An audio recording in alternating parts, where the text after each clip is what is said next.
आज की कहानी। शीर्षक, भूखा राजा और गरीब किसान। सालों पहले एक नगर का राजा अपने राज्य में रात को अपना रूप बदलकर घूमता था। वो रूप बदलने के बाद लोगों से मिलकर अपने यानी राजा के बारे में जानने की कोशिश करता और उनकी समस्याओं को समझता था। एक रात जब वह नगर घूमकर आया तो अचानक जोर से बारिश होने लगी। उसने देर किए बिना एक गरीब के घर का दरवाजा खटखटाया। राजा के दरवाजा खटखटाने के बाद घर से एक व्यक्ति निकला। वह एक गरीब किसान था जो अपनी पत्नी और बच्चों के साथ रहता था। बारिश तेज थी तो किसान ने राजा को अंदर आने के लिए कहा। राजा ने घर में जाने के बाद पूछा, क्या आप मुझे कुछ खिला सकते हैं? मुझे बहुत तेज भूख लगी है।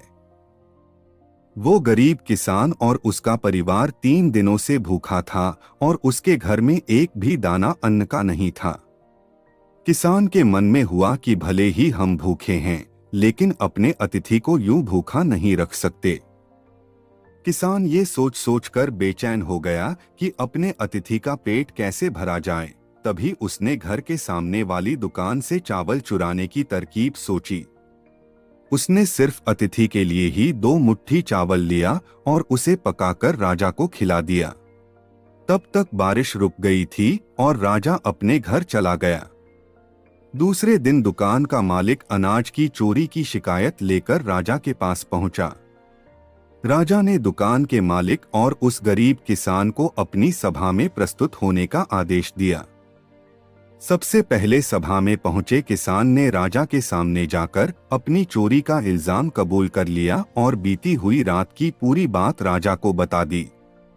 किसान राजा से कहता है कि मैंने चोरी की, लेकिन मेरे परिवार ने उस अनाज का एक निवाला भी नहीं खाया।